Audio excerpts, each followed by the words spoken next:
వీక్షకులందరికీ నమస్కారం. America Iran యుద్ధం ప్రభావం అన్ని దేశాలని అతలాకుతలం చేస్తూ ఉంది. చైనా, ఆస్ట్రేలియాను మినహా, రష్యా లాంటి దేశాలు తప్ప. ముఖ్యంగా యుద్ధం మొదలైన 8వ రోజు నుంచే దేశంలో కమర్షియల్ గ్యాస్ సప్లై నిలిచిపోయింది. భారతదేశంలో ప్రతిరోజు భారతదేశంలో 1,00,000 టన్నుల గ్యాస్ వినియోగం ఉంది. అంటే కనీసం ఒక 2 షిప్పులు గ్యాస్ వస్తే కానీ భారతదేశంలో అన్ని పొయ్యిలు పూర్తిగా వెలగవు. అలాంటిది హార్ముజ్ జలసంధి నుంచి సరఫరా నిలిచిపోవడంతో షార్టేజ్ వచ్చింది.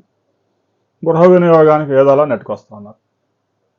ఇక హోటళ్ళు, రెస్టారెంట్లు, హాస్టల్స్, రోడ్ల అమ్మటే బండి పెట్టుకునే వాళ్ళు వ్యాపారం అంతా మూతపడిపోయింది. దేశవ్యాప్తంగా 3 కోట్ల మంది ఉపాధి దెబ్బకు పోయింది గ్యాస్ దొరకపోవడంతో. గృహ వినియోగానికి వచ్చిన గ్యాస్ని కమర్షియల్ సిలిండర్లోకి ఎక్కించి వాడుకుంటా ఉన్నారు. ఇంకా ప్రమాదాలు కూడా జరగవచ్చు. తాజాగా గ్యాస్ షార్టేజ్ కారణంగా పేపర్ ఇండస్ట్రీ కూడా ఎఫెక్ట్ కాబోతా ఉంది.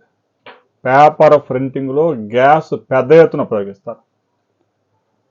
పేపర్ ప్రింట్ అయిన తర్వాత ఆ డ్రమ్స్ ఏవైతే ఉంటాయో హీట్ చేసేవి ఆ ప్రాంతంలో గ్యాస్ వాడతారు. ఎక్కువ టెంపరేచర్ జనరేట్ అవ్వాలి, కానీ పొల్యూషన్ మాత్రం 0 ఉండాలి. కొంతమంది సోలార్ వాడతారు, విద్యుత్ వాడతారు, గ్యాస్ వాడతారు.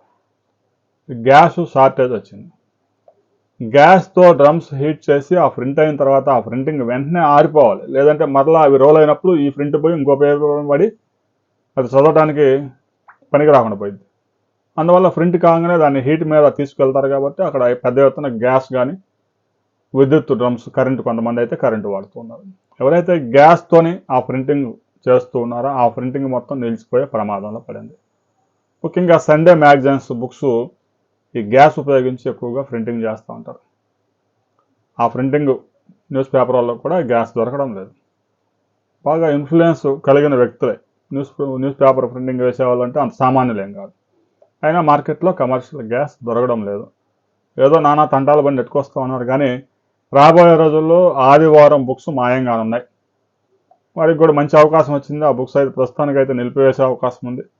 భవిష్యత్తులో గ్యాస్ దొరికినప్పుడు వాటిని పునరుద్ధరిస్తారా లేదా అనేది కూడా క్లారిటీ లేదు. ఎందుకంటే అవకాశం వచ్చినప్పుడే ఆ ఖర్చు తగ్గించుకుంటారు. ఎలాగో డిజిటల్ వచ్చింది కాబట్టి ఆన్లైన్లో పెడితే అందరూ చదువుకుంటారు. దీనికి సంబంధించి వచ్చే ఆదివారం నాటికే క్లారిటీ వచ్చింది. ఆంధ్రప్రదేశ్లో కానీ దేశవ్యాప్తంగా కానీ సండే బుక్స్ ప్రింటింగ్, ముఖ్యంగా గ్యాస్తో జరిగే ప్రింటింగ్ నడుస్తుందా లేదా అనేది. తాజాగా కేంద్ర ప్రభుత్వం ఒక 20% కమర్షియల్ గ్యాస్ సప్లై పెంచింది. గ్యాస్ షార్టేజ్ కనుక మార్కెట్లో తగ్గితే వారు ఏదో ఒక విధంగా ఇన్ఫ్లుయెన్స్ ఉపయోగించి ఆ గ్యాస్ తెచ్చుకునే అవకాశం ఉంది. అత్యవసర సర్వీసులకి కేంద్రం కూడా గ్యాస్ సప్లై చేస్తూ ఉంది. హాస్పిటల్స్ కానీ, దేవాలయాల్లో ప్రసాదాల తయారీ కానీ, ఆ కేటగిరీలో పేపర్ ప్రింటింగ్ కూడా చేర్చే అవకాశం ఉంది. ఇక ఈ గ్యాస్ షార్టేజీ ఇలాగే కొనసాగితే మాత్రం ప్రింటింగ్ ఆగిపోద్ది. లేదు ఈరోజు రేపటి నుంచి కనుక కొంత మెరుగైతే ప్రింటింగ్ కంటిన్యూ అవుతుంది. దీనికి సంబంధించి మరిన్ని అప్డేట్స్తో మరో వీడియోలో మనం కలుసుకుందాం.